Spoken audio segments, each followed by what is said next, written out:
was a nice lift back there, but you got a lot to learn.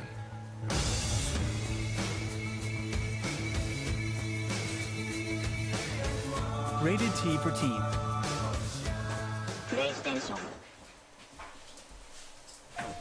It was a nice lift back there, but you got a lot to learn.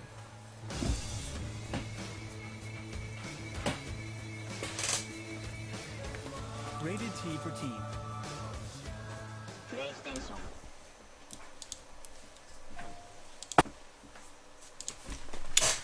Sorry about the noise, guys. That was the ad playing on my end.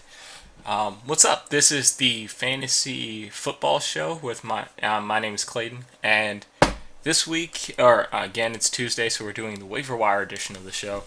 And usually we talk about injuries on Friday, but this weekend was particularly crazy in terms of injuries. And the reason I want to talk to you about it today is because it directly impacts how you should approach the waiver wire this week. I mean, there are a lot of players that are going to come available, that I mean, are hugely, have huge value. One particular name that I'm pretty sure everybody's going to be familiar with is that Le'Veon Bell went down to injury. And because of that, it's pretty clear that D'Angelo Williams will be the number one back in Pittsburgh. And as we saw in the first two games of the season, he did a whole lot with those carries when he had them. Get this size up. Okay, that might be a little big. There we go. So let's go to D'Angelo Williams real quick so I can pull this up. Because he's going to be, I think, the number one waiver wire target in almost every league. If you're not really low on the target in priority, you're probably not going to get him. But just his name is out there. Because in the first 2 weeks, his first game was 127 rushing yards. His second game, not as many yards, but 3 touchdowns. And then he ceded carries to Le'Veon Bell for the rest of the season. 2 yards, 5 yards, 20 yards, -1, 9, 8. You know, he hasn't been playing because Le'Veon Bell has been the primary ball carrier. Once Le'Veon Bell goes down with injury, 71 yards and 39 receiving yards in not a full game. D'Angelo Williams is worth trading for. I don't know how more enthusiastic I can put it. He can change your season. If you're really desperate or really down in terms of your league, you're missing a player, picking up D'Angelo Williams might be that thing that turns around your season. Obviously, he's going to be the number one waiver wire pick. So this show's got to be more than just D'Angelo Williams. But just to show you why he's going to be number one. He's heading a rushing attack that has a great line. He's in a position where he'll be relied upon to carry the load.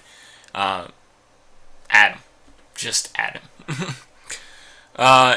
Next, let's just go through the injuries first. And that will kind of frame our discussion, and then we'll go through the traditional waiver wire position by position breakdown. So let's just go through the injuries. Ryan Fitzpatrick being injured has an impact on Brandon Marshall, Eric Decker, a bunch of other players. Because once Geno Smith comes in, hey, what's up, Drinking? How you doing? We just started, man. Just started. Crazy weekend, right? We're actually going about the show a little bit differently today. Because there were so many injuries this weekend, we're going to talk about the injuries and their impact on the waiver wire. We've already said D'Angelo Williams is going to be everyone's number one waiver wire pickup.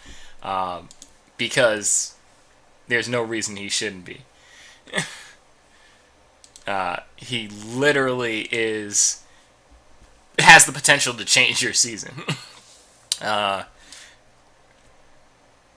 Le'Veon Bell has really, I mean, other than coming into the league with being slowed by injury, he hasn't ever really had much of a problem.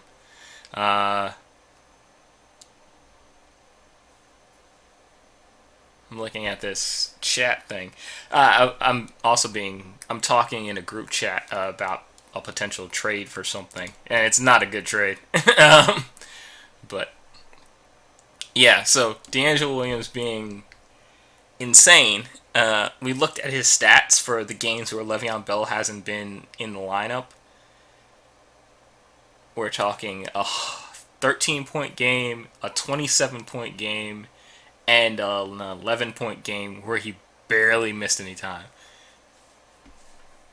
Yeah, Steve Smith is kind of huge. The Jets game ever happened. Well, that's kind of where we are. We're going through the injury report, and kind of breaking down what it means to fantasy positions. For instance, Ryan Fitzpatrick being out means Geno Smith potentially is the quarterback. He says there's actual ligament damage, but it's in his non-throwing hand. So we're as of now, we don't know how long that will be, but it's likely he's going to miss time. He actually came back in the game with ligament tears because Geno got knocked out. But going forward, Geno Smith could be your fantasy quarterback, and that hurts Brandon Marshall, who's been absolutely destroying all season, which is making me go out there and trying to find another wide receiver. Matt Forte going down. He's not done for the season, even though the Bears probably are done for the season. So Langford, who we talked about last week as, a potential option, I see him getting the backfield work, but as you saw, even in the games that he's been able to play in, or even in the game he finished this weekend, his totals are kind of low compared to D'Angelo Williams, whose totals were ridiculously high. He had 11 points in splitting time with Le'Veon Bell. Langford the Bears are in all these blowout games, and it's hard to be a running back in that kind of environment.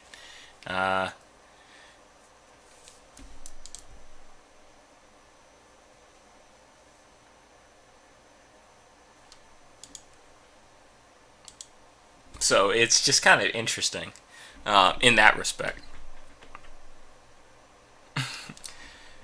Yeah, Darkwa went down with an injury too, and that was really unfortunate because he was the first. He got the start, which I really wasn't expecting. I expected him to eventually take carries away from Rashad Jennings, but he got injured in I think the second quarter, and yeah, I mean injuries this week have totally changed a lot of things.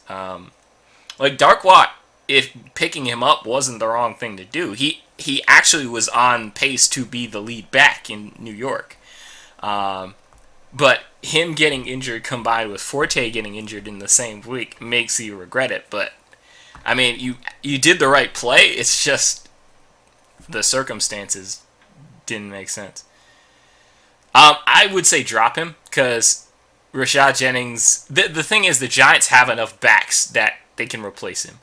And also, their offense is about to get even more pass-heavy, if that's a thing. Because Victor Cruz is probably 2 or 3 weeks away from being back. So, depending on how long Darkwa's injury is, you're looking at Rashad Jennings having those carries for that length of time. And then... Or Andre Williams.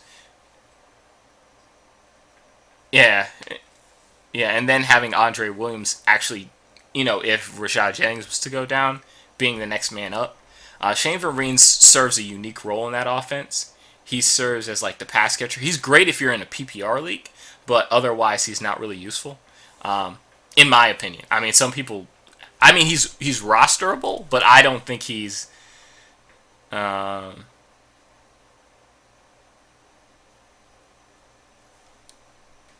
If he's rosterable, but there's no way I think he's going to come back into a situation where it's as good as he left it. He actually caught a little bit of steam in playing the way he did. He ran hard in a tough game that the Giants ended up winning the week before.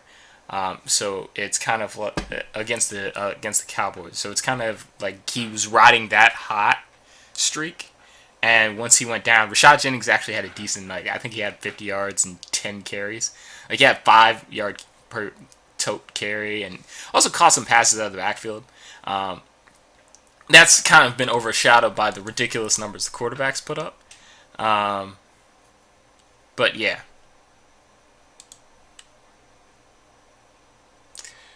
But like going through the injury list, Le'Veon Bell, obviously that means D'Angelo Williams, who everybody's gonna get. He's probably, if you're low in the waiver wire, if you're high in waiver wire priority, like if you're a 1 or a 2, you have a chance at him. But other than that, he's gone. Um, just because his stats when Le'Veon Bell isn't there are ridiculous, and he has to be owned. Um, Matt Forte, Langford's there. I mean, like you said, Langford is going to be the lead back, but at the same time, the Bears are in such shootout game that it's even hard for him to hold a lot of value. I mean, he's worth owning, definitely, but I think you can still get him on the waiver wire this week, just because there's so much else out there. Kyrie Robinson doesn't really help anyone because he was behind Spiller and Ingram anyway. Bush actually was the lead back because Carlos Hyde has a fractured foot now. It's coming out. So Kendall Gaskins is your lead back in San Francisco. And San Francisco changed from Kaepernick to Gabbert, which may mean they'll rely more on the run. But then again, they get down as much or even more so than the Bears do. So it's kind of hard to suggest them, especially now that they've traded away one of their, he's been down this season a lot, but Vernon Davis is now at Denver. And again, Vernon Davis had little to no fantasy value until he went to Denver. I still am not sure of Peyton Manning. I mean, he had a statistically okay game on, real life. But in fantasy, it was kind of a subpar game. He had 340 yards passing, but no touchdowns and a pick. So he's still hovering around, 12 points. That's really not going to do it for you in most leagues. So I mean, Vernon Davis might add some value to Peyton, or Peyton might add some value to Vernon, but I don't know if it drastically improves their stocks. But he might be somebody you can get late on the waiver wire if you want somebody and there's just nobody, everything else that you like is taken. For you particularly, Steve Smith, Kamir Aiken. I actually used Kamir Aiken a couple times this year, a couple of weeks this year. When Smith was down, he was an easy add. No one really knew who the number 2 was in Baltimore. I think that's a little clearer now, but Aiken had 2 very good weeks while Steve Smith was out. And now that Steve Smith is done for the season and potentially for his career, Kamir Aiken becomes a very good ad. And, he's not just an ad for, perspective. He's an ad that you can actually play right away. Calvin Johnson's injury is relatively minor. Even if he does miss time, they're close to a bye. They might be on bye this week. Actually, I can check that.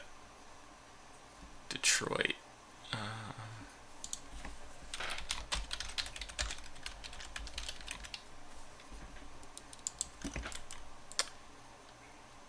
Yes, they are on bye this week. So because they're on bye, even though Calvin Johnson is not there for you in terms of a player you can utilize this week, he'll probably be fine after the bye. If it lingers past the bye, then, he's got a tough game at Green Bay, and after that, you'll probably be safe to start him. He's got a really nice stretch in New Orleans and San Francisco for your playoff games. So there's that to consider. He might also, the injury might prompt people to want to trade him, especially because it's in the bye week, so they're not going to be using him anyway. So if you want to throw a trade offer out there that you might think is low, I would probably personally try to do that. I'm thinking of trying to do that myself because I like Calvin down the stretch. Back to the injury list. Kendall Wright has an MCL sprain. Again, this is really not that much of a deal because even though Kendall Wright had some good games early on this year, Mariota's closing in on being back, but he's still on the injury list. So as long as Mariota's out, Wright doesn't have much value. Brandon Marshall is nicked up and probably will miss this week. But then again, Brandon Marshall's played through a lot in the past, but I think it makes sense for him to sit, especially if they're going to have to start Geno Smith anyway. What it does mean is Chris Ivory will be heavily relied upon. Curley is short term, but he doesn't provide you a lot of long term success because once Brandon Marshall's back in the lineup, he's back to being the number one. Even in a week where Fitzpatrick missed a lot of time, I think you're safe in dropping him, to be completely honest. Because there's, one, you have a very short bench as it stands anyway, and two, there's going to be a lot on the waiver wire for you. Like, for instance, in the wide receiver position, we'll go through it, but you have Kamir Aiken, you have Jeremy Curley, who will probably be available. Eric Decker might be available in sub leagues because he's had some up and down games. Who else is available at the wide receiver position? Inman from San Diego, Steve Johnson from San Diego are all good ads because it says here the kidney injury, this has been updated. His kidney injury has now required him to be placed on the IR. So Keenan Allen's done for the season. Both tight ends, Antonio Gates and Ladarius Green, are also injured. Gates with an MCL sprain, so he's going to probably miss a couple more weeks. So you're looking at a situation where Inman, Malcolm Floyd are probably your top two receivers, with Stevie Johnson serving as the slot guy. Yeah. I mean, I prefer... Floyd is probably the number one now. I prefer Stevie Johnson because he replaces Allen more closely as that slot guy, as its speedster. And Allen has been previously the focal point of that offense. So I think that's probably where I would go. Also, Steve Johnson early in the season was a touchdown catching machine. Like, he went for the first 3 or 4 weeks of the season with a touchdown catch. So even though he didn't put up huge numbers, and this was while Gates was suspended for his PED use. So I like Stevie Johnson probably the most just because of the position he fills. But after that, very closely is Malcolm Floyd. The only problem with Malcolm Floyd is he has an injury history of his own. Inman's kind of been in there and working his way into the lineup, but he's more of a long-term ad and long-term solution rather than anything else. Like, he'll still be available in most leagues even after this waiver wire period. Larry Donnell is out, but again, the Giants have so many other weapons that they haven't been relying on the tight end. I mean, Larry Donnell had that amazing catch to win the game, but other than that, and that was 2 or 3 weeks ago, but other than that, he's been relatively quiet this season. Yeah, I think that there's a lot of wide receiver help available. Eddie Royal, hamstring injury with the Bears. I mean, who isn't injured on the Bears? Alshon Jeffrey's now back, so he's obviously the number one and the focal point of the attention. But the Bears have some viability just because they're in so many shootouts. Let's go to Chicago's game. Here we go.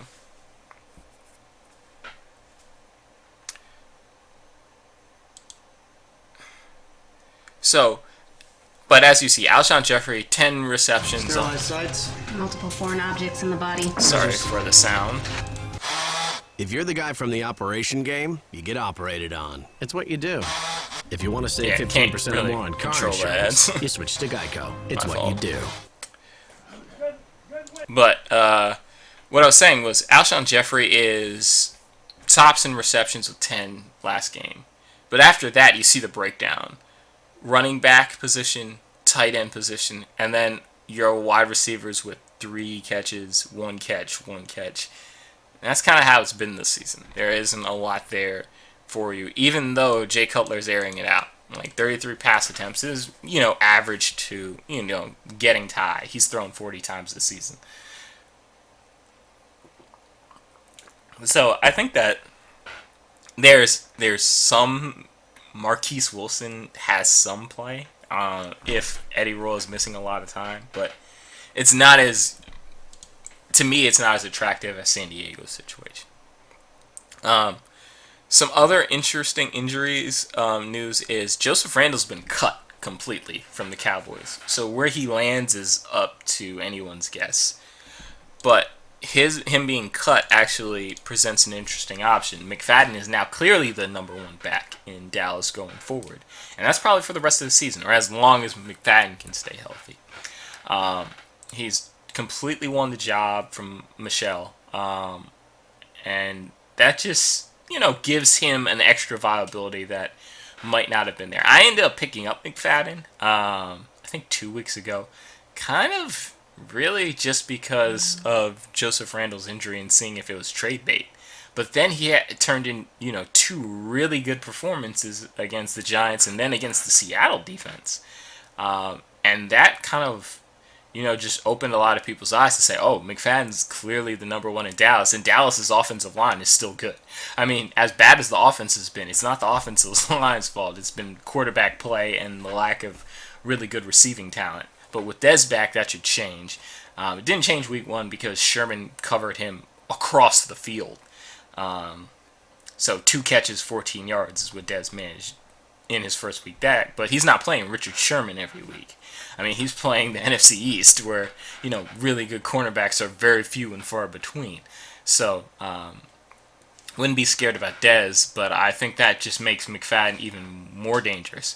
Because once you have some outside support, giving it to him 20 times a game, which he's been doing for the past couple of weeks, is not out of the realm of possibility and makes him a very solid play.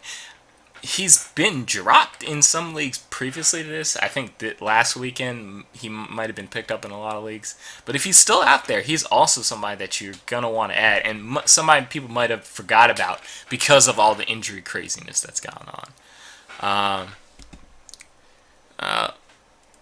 The other thing is, Rashad Perriman suffered a setback a while ago. But whenever he comes back, and he's somebody I would say put on your watch list to monitor, because he could present an interesting option, because he'll present that Torrey Smith ability for the Baltimore Ravens. Flacco, despite his many faults, has a big arm, and he's always had a big arm. He's the dude who can throw a 60-yard pass in the air on a streak without very much problem. He just hasn't had the receiver to, go and get it. Steve Smith's kind of in between the tackles kind of guy. He has been his whole career. He's got speed and breakaway speed, or he had speed and breakaway speed, but he always was kind of a yards after the catch guy. Torrey Smith was a take the top off the defense dude. And that's what Perriman potentially gives the Ravens when he comes back. So, like we were saying, there's a lot of wide receivers out there, and the running back position is surprisingly open.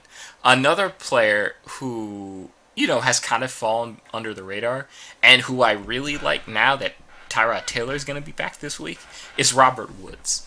Robert Woods is Percy Harvin. We don't know how long he's going to be out. He's contemplated retirement.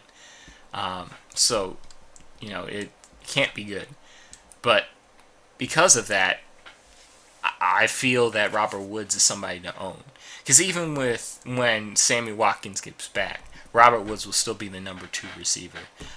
He's still got viability there. He's had some good weeks. He's got confidence. And Buffalo needs some balance. They can't, rely on LaShawn McCoy every week.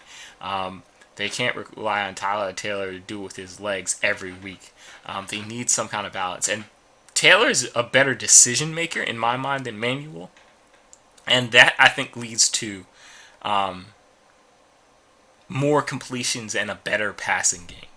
I think Rex Ryan is more confident in Taylor's decision making than he is in Manuel's. And I think that kind of goes throughout the offensive coordinator position and who calls the plays. I think everybody in the organization feels the same way. And because of that, I really would suggest Robert Woods as somebody you look at. So that's, 4 receivers. Aiken, anyone in San Diego, Inman, Stevie Johnson probably being 2 of the major ones. Malcolm Floyd if he's available. Eric Decker if he's available. Perman as a long-term look. And who else did I forget?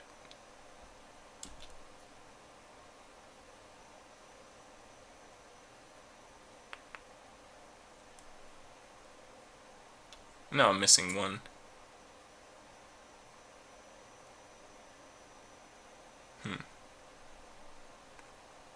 Oh, it'll come to me. But like we were saying, there's a lot of people out there. Robert Woods is the last one. I was just talking about him. So those are at least 5 names to get you started, especially because you lost Steve Smith for the season. So you're gonna have to, obviously pick up somebody there. Kendall Wright being another potential drop. I think you could use him for a running back. There's going to be some running backs available. And again, it depends on your waiver wire priority. If you have a very high waiver wire priority, I go for D'Angelo Williams because he can literally turn your season around. Probably after that, I would say Aiken. Although if Stevie Johnson's there, I'm really high on Stevie Johnson. Perman, like I said, is long term.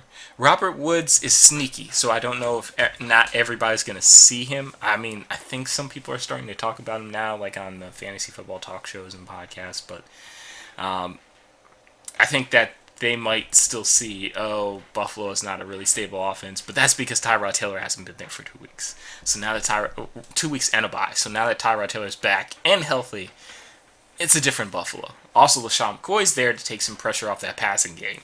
Again, a lot of rationale for going with Robert Woods, too. So there's some options there for you. And this has all been off the injury forecast. So injuries have changed a lot. I luckily didn't really get touched by the injury bug. I have Brandon Marshall who might be out this week. But I think if I pick up Kamir Aiken or somebody in the wide receiver position, or there's a lot of trades because I have a good stable of running backs now. I'll actually show you this is going off my 12-team league because it's a little bit more competitive, so I like to use it for the discussions we have. But Doug Martin, who's been playing very well these last few weeks, he had an off game against Atlanta, but he's got the Giants, Dallas, Philly's got a decent defense, but Indianapolis, Atlanta again, New Orleans. The only tough matchup, tough matchup, is all the way in Week 15 against St. Louis on a Thursday night game. And then he finishes the season in Chicago. But Doug Martin's playing well. McFadden, Forsett, Kirkandrick, just West. Charmander West, who's on bye. And Eddie Lacy. So there's a good, I have a good 5 running back depth.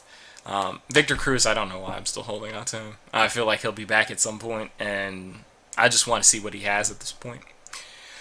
But I have other people to drop, like Ryan Fitzpatrick, etc. So it hasn't really hurt me at all this season. And as you see, I started off barely, but 5-game winning streak now, and building more momentum. I was up to rank 3, but I was up to 3rd in a league of 12, but dropped to 5th mainly because of the tiebreaker is matchups against people in that who have your similar record, so it's not points based. Because I'm still pretty high in points. I think I'm 3rd in points too, but I lost an early game in the season to person who's tied with me, and won a game against the other person who's tied with me at 5-3. So I'm in the middle there.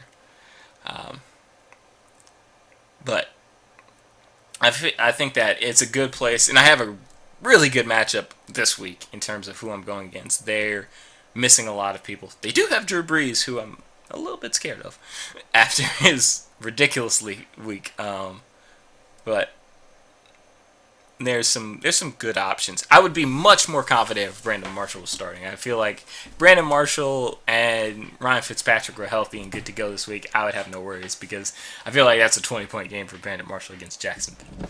But as it stands, I'm going to have to find something to fill that in.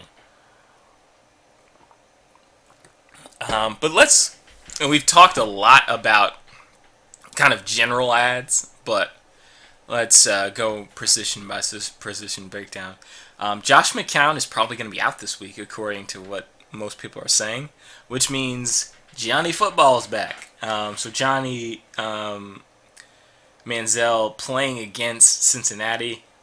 Cincinnati's not a terrible matchup, but like I was worried about Ben Roethlisberger kind of finding his groove and getting his way back.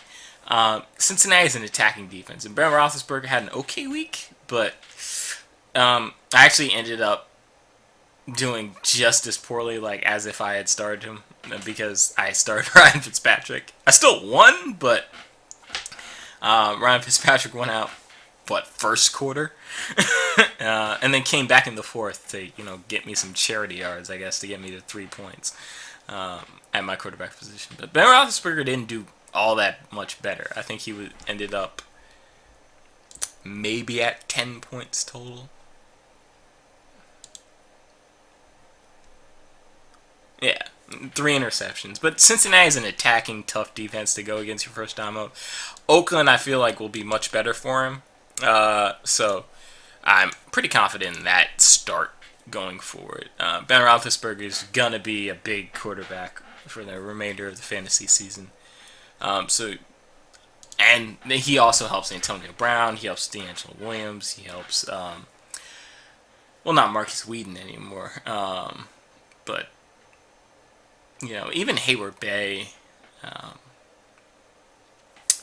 So there's a lot of value on the Steelers' offense still. But Mariota is going to practice, so if he plays this week, he has the potential to be a decent quarterback. Kirk Cousins is going against New England. I still don't trust Kirk Cousins. It might be just because he's a Redskin, and they always kind of tank at some point. Colin Kaepernick's benched, so that's an easy one to get rid of.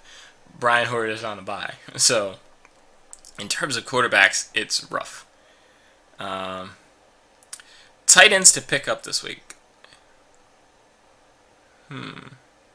Tammy had a 100-yard game this week, but in my opinion, I would probably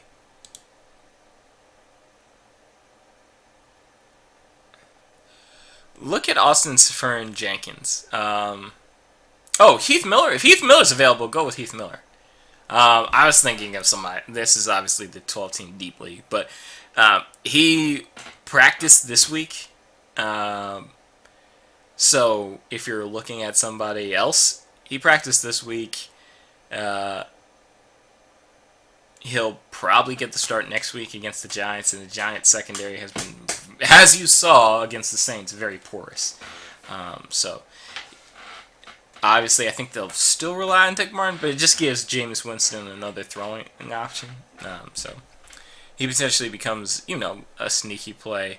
Also, Vernon Davis. I know he's going to have time to learn the offense, but you're talking about going from San Francisco with a quarterback who's now benched to Peyton Manning, who, while didn't throw for a touchdown, threw for 340 yards. Against the Green Bay defense that isn't terrible. It's had a very good season, going up until that point. So there's a couple options out there, but I like Heath Miller a lot, especially with Ben Roethlisberger back. I mean, Ben Roethlisberger has been using Heath Miller how many years? 10 maybe. It's somebody that Ben Roethlisberger is comfortable with, and that's the best thing you can have at tight end. So yeah, Heath Miller in a spot start, I'm not mad at all. Especially because the Steelers have... Who do the Steelers have this week? The Steelers have Oakland this week. And Oakland is pretty generous to tight ends, generally. I mean, you might have Charles Woodson coming over the top, but Heath Miller runs a lot of option routes, so that shouldn't be as much of a problem. So Heath Miller's, in my mind, a good play. Trying to think of who else. Geno Smith's a long shot start at quarterback position. I wouldn't trust Castle. But Gene Smith is a long shot start. I only say this because the Jacksonville matchup is a good one. Jacksonville's defense is very poor. And he does have weapons. Even without Brandon Marshall, he does have weapons. My only fear would be the Jets abandon throwing the ball and just lean on Chris Ivory.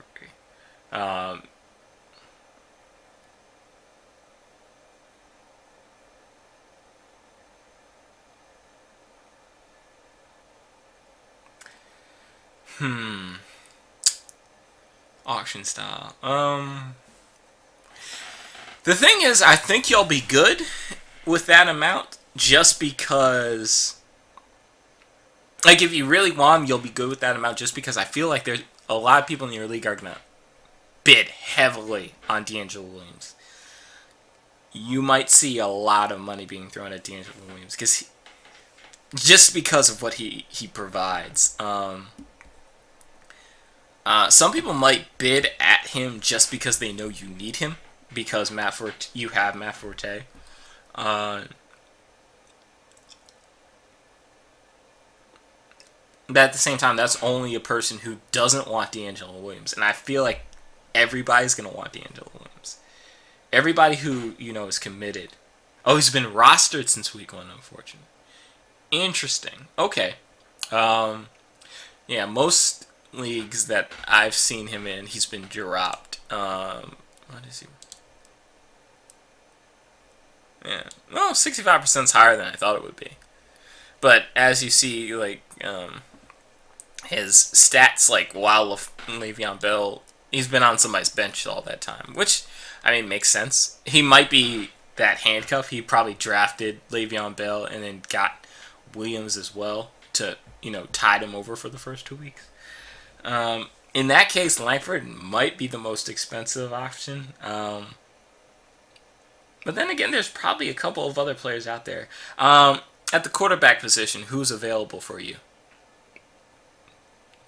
Just because I feel like that's had some changeover and some more injuries. So it might be something that somebody would need to bid on.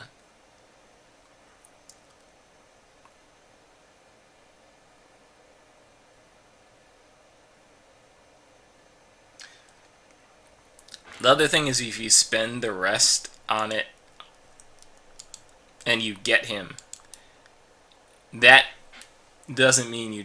Oh, at the quarterback position. Is there anybody... did somebody drop Peyton, or is... Flacco, Carr, Wilson... Stafford, okay. Stafford's on bye, so some people probably won't pay heavily for him. Flacco just lost Steve Smith, obviously. Carr is David Carr. McCown's injured.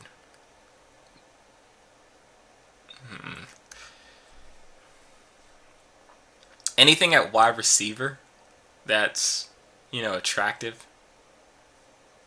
Because wide receiver would be the only thing. Because I'm pretty sure if Langford's the number 1 running back, just because there aren't very many good running backs available. If you look at this list, and this is again my 12-team league, Charles is the top running back who's on IR. David Johnson is a backup kind of stash pick, and he's on bye. D'Angelo Williams, Aaron Foster on IR, Kyrie Williams, who's about to be on IR.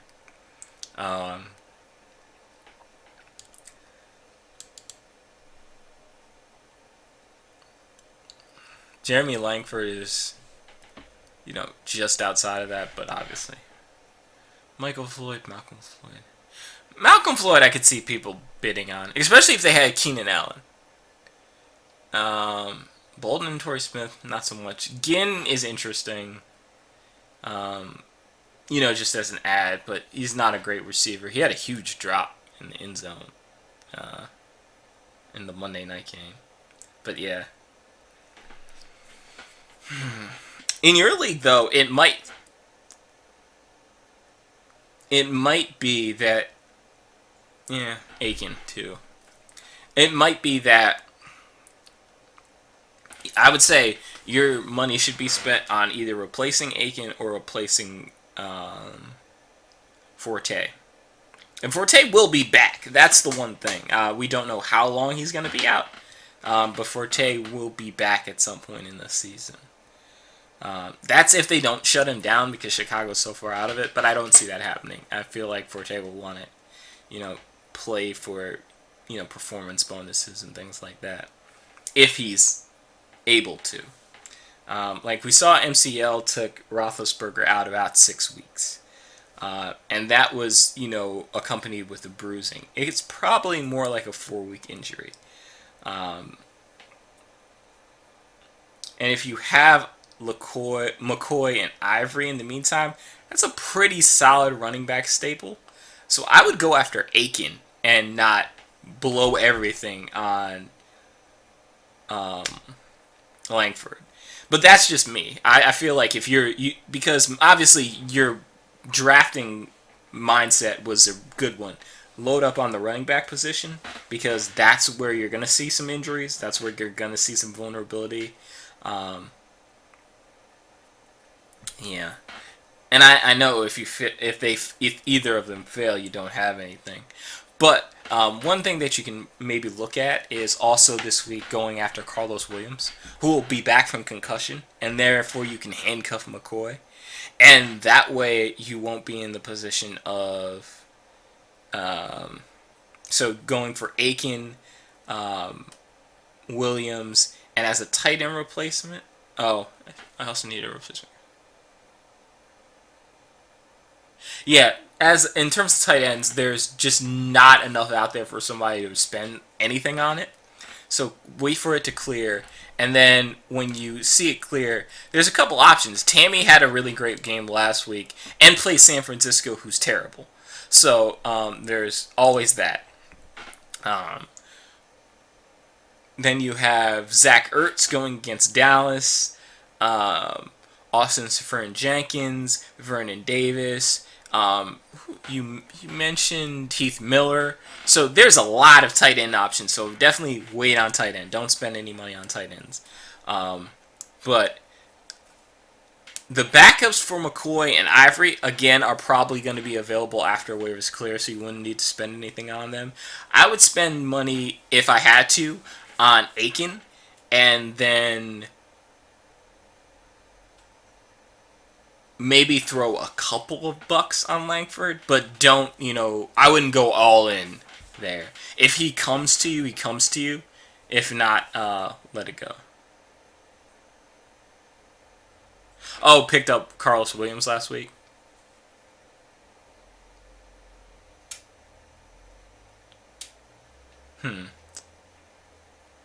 Well, then in that case, it's weird. Especially because McCoy's been healthy, and after the bye, it seems like an odd time to pick him up because of the star's coming back after the bye. Just pay attention to the waiver wire. Williams might be dropped this week. I think $11 should be enough to get Aiken. 11 might not be enough for Langford, but it's enough to make somebody overspend.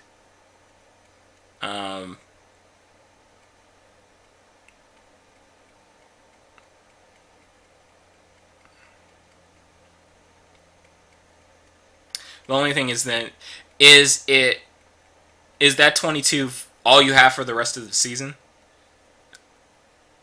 And then you'll have to just wait for waiver clears? Or do you get a certain percentage? I know some leagues that give you a certain amount per week. Well, that's a...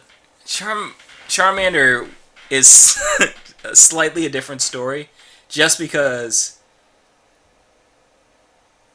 Matt Jones went for 48. Ooh. See, and I equate this situation more to a Matt Jones situation than I do to West. West took the place of a running back who literally was the entire offense. The Bears have other options. They have a quarterback who can throw it around.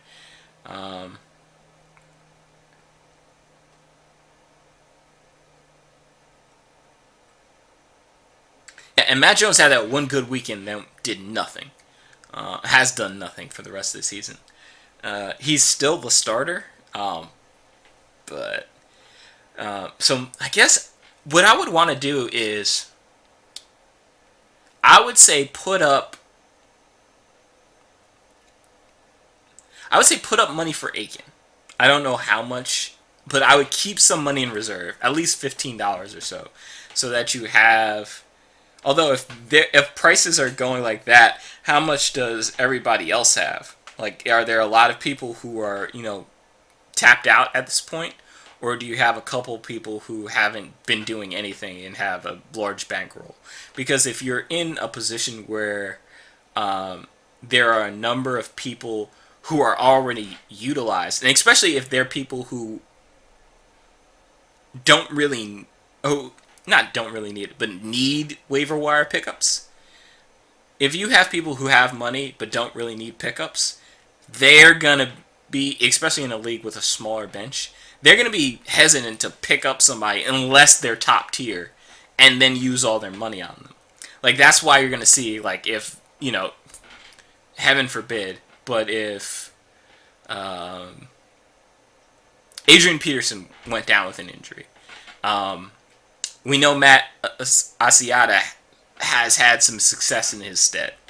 And if the Vikings say Matt Asiata is our starter going forward, you'll probably see people pay too much for that player. But it's only going to be a team in a position of need.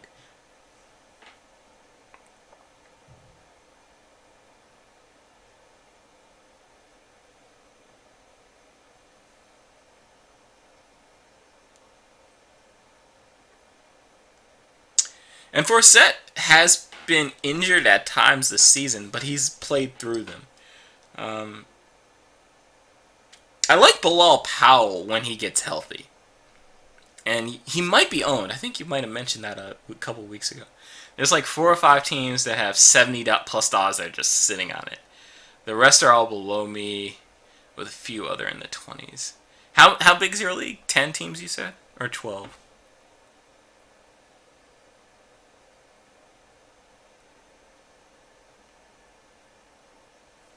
Yeah, well, the McCoy handcuff is... Carlos Williams is actually a decent one. It's just that he's already owned in your league, so that kind of takes him off the table. 12 teams. Okay, so, you're probably in the middle in terms of money then. That's not a terrible place to be. I just wouldn't... The rest are below me with a few others in the 20s.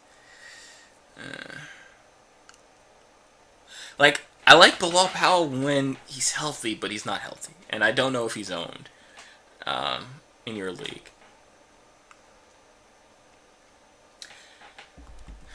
I'm trying to... I would say... Because obviously you need several positions right now just because of buys. And I feel like buys aren't over for another 3 weeks. I mean, you going to week 12. You go to week 12 with, buy positions needing to be filled. So, especially if you have a week where you have a lot of buys, you might need to, bid on somebody because he's the only option. Like this week, you need a tight end, but there's plenty of tight ends available that can fill the role. Maybe not as well as Kelsey, but, do an adequate job. And it gives you options. You can choose based on matchup. And that way, that you don't have to spend money on. But say you had this week where you needed, for instance, a wide receiver. There are, at least in my 12-team league, very few options. You could take a risk at Dwayne Harris, maybe utilize Kamir Aiken. I like Kamir Aiken, especially for you as a replacement for Steve Smith, because I feel like he'll fill that role. A Robert Woods. There's some options, but there's not a whole lot of really good ones. The running back position and the quarterback position are even worse, as we've already talked about. So I would save it for a week where you're in buy constraints. I just saw maybe some good handcuff gold in my waivers.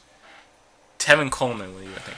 Tevin Coleman provides you a lot in terms of handcuff because he actually gets some reps. He doesn't get many now that Devontae Freeman has taken completely off. But,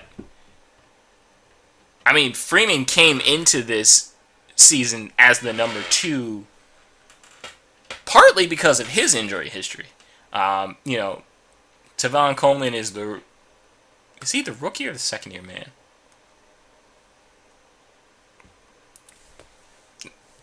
But either way, he was projected to be the starter. He has starter talent. He's just not getting the opportunities because of Devontae Freeman's success. He has potential. He's the rookie. Okay, good.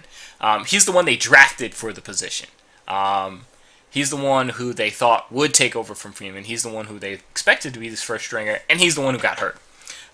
So if Tevin Coleman is put in the position again, he might never relinquish it. The Falcons are a lot better in terms of run blocking than a lot of people give them credit for. They're thought of as a pass protect team, but in watching a couple of their games this year, they really move people around. And I mean, Devontae Freeman is a really good back, not taking it away from him. But in the couple of instances where I've seen Tevin Coleman, he has speed, he has the same burst, he has a very good vision. His only problem is Tevin Coleman, he's fumbled a few times. Too many for my taste. And that's probably what's keeping him from getting more work. Especially with how well Freeman's doing, it's kind of hard to justify giving it to him. But if Freeman was to go down, he becomes very valuable. But then again, it's if he goes down. I think that you're probably better off handcuffing somebody you already have so that you know if that person goes down, I have the person who's going to start and get the carries. And McCoy and Ivory are both in situations where if they were to go down, their backup gets a ton of work. Ivory, I think even more so than McCoy, just because of how the Jets run their offense. I mean, the Jets have receivers, but the Bills kind of have a quarterback who can run himself. So they like to, put him out in space and see what happens. And I think that's going to be even more true now that Taylor is fully healthy.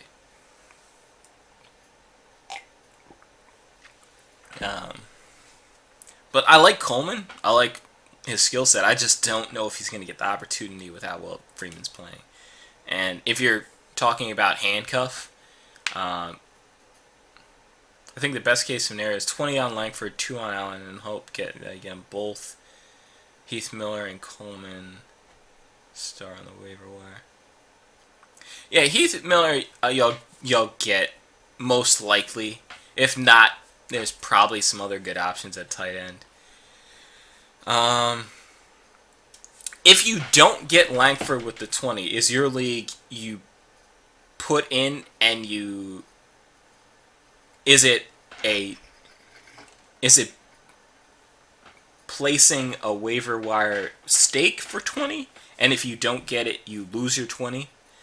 Or is it a stake and pay? Like, if you don't put up the most money, you don't get him, and you lose your money too. So I'm just trying to say is, I'll keep the 20 then. Okay, so it's the standard. Okay, then you're fine. Yeah, I say go in on Langford. Go in on Langford, because I think Aiken is probably somebody might put in $1.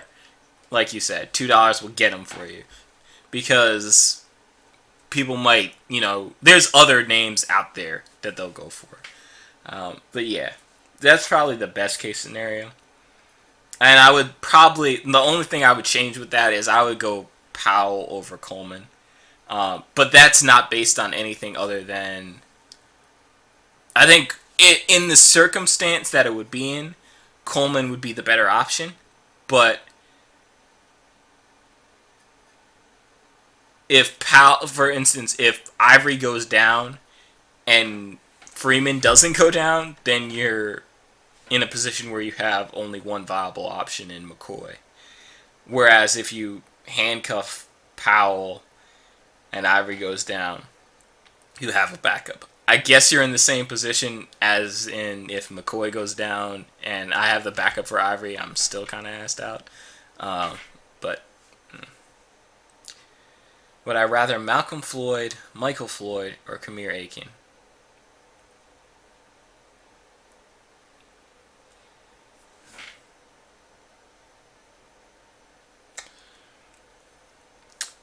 The two options there for me are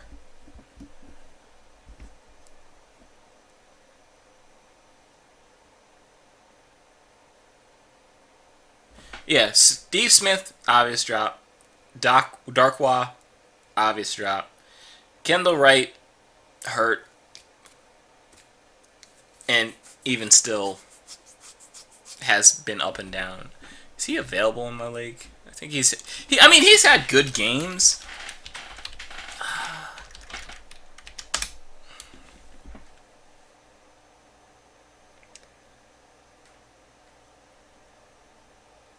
But they're saying MCL sprain.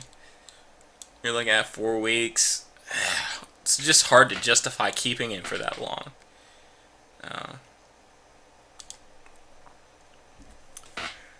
So, I mean, in my mind, he's a drop. Especially when there's, good wide receiver talent out there on your waiver wire. But in terms of your question, Kamir Aiken, in my mind, it's between Malcolm Floyd and Aiken. My gut reaction is Aiken, but let me look up Floyd really quickly. Because I know that John Brown is still struggling to get back from his injury. So Michael Floyd is still number 2 currently behind Larry Fitzgerald, but is a soft 2. Like, he'll be a 3 once John Brown's back. Wow.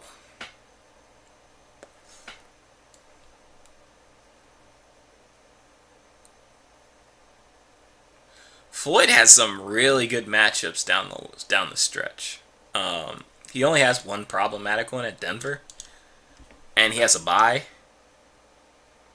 But he'll be the number 1 receiver in San Diego.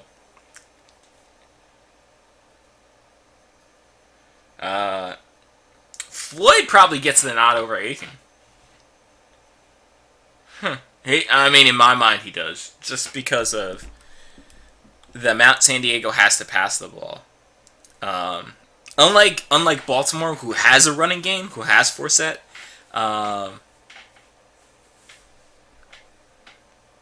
maybe since I'll have 4 spots, I'll split it evenly, 7 for each of all 3 receivers, since I have bench room. Ignore Langford. Honestly, you don't need a running back right now.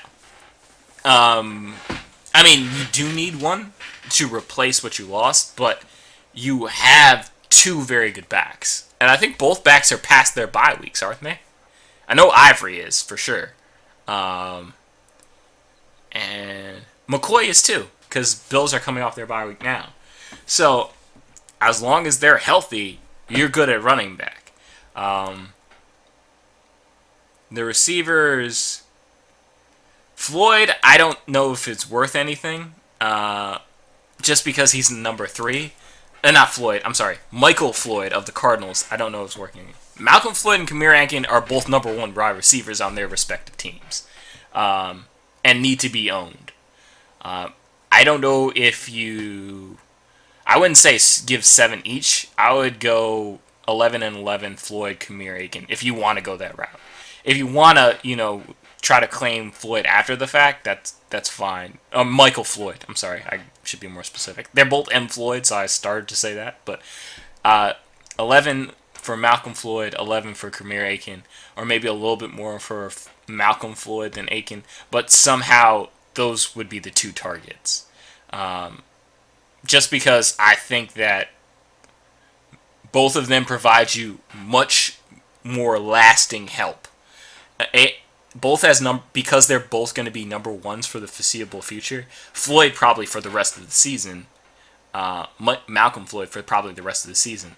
Whereas Kamir Aiken's the number one, at least until Prashad's back, and probably even after them, just because of how the Ravens, have been relying on Smith. Those two people give you the most help.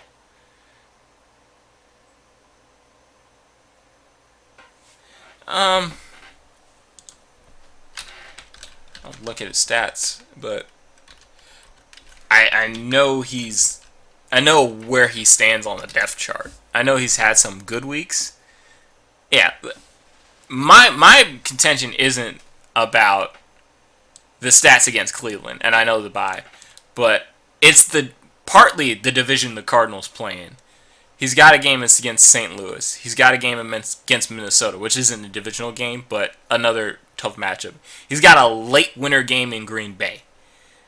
Or not in Green Bay. That's at Arizona. So that one's a little bit better. But Green Bay has a solid defense. He has Cincinnati's defense. Again, that's at home. He's at Seattle when he comes off of his bye. His stats are okay. I mean, he's had poor weeks to start the season. But he's picked up lately 50, 59, 106. But part of that stat total is John Brown's absence. So when John Brown comes back, you're going to see a little bit of tick down in his numbers. And also, if you take away the touchdowns, other than the game against Cleveland, who has a very bad secondary, it's not a great. He hasn't been putting up really great numbers. You compare that to somebody who, like we just saw, Malcolm. Oh, I wish my computer would type.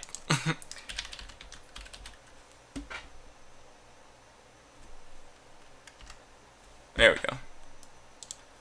We compare that to somebody like Malcolm Floyd. He had this poor game against Oakland, but we have 95-yard games, 92-yard games, and those were as the secondary option. Now he's going to be the lead option, and it's more likely to see more of these type of games, especially with games against like Chicago, Oakland, Miami, Kansas City. The Denver game's hard, we mentioned that, but Jacksonville and another Kansas City game, he's got much better matchups. Also, he'll be the number one.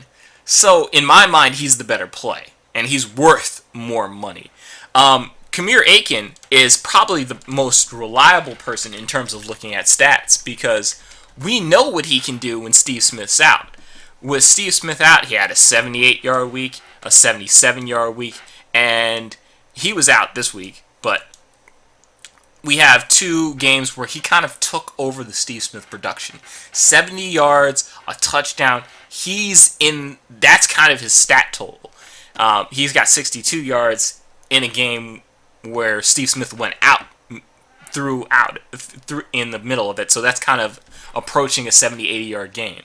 And he's utilized in the red zone. He's got a couple touchdowns, maybe not as many as Michael Floyd, but in terms of becoming a number one, that to me seems like a better option. Also, he's got Jacksonville, Cleveland, Miami, KC, and Pittsburgh left on his schedule. Two tough games in Seattle and St. Louis, but both of those are at home, so a little bit better. But again, better schedule, number one receiver, more targets. He just seems to be, in my mind, both him and Malcolm Floyd seem to provide you better long-term options than Michael. And that's just looking at, stats and where they'll be on the depth chart and how they're going to be utilized. One of the reasons I like Stevie Johnson is because he steps into Keenan Allen's role. And that's the same reason I like Kamir Aiken, because he immediately steps into Steve Smith's role.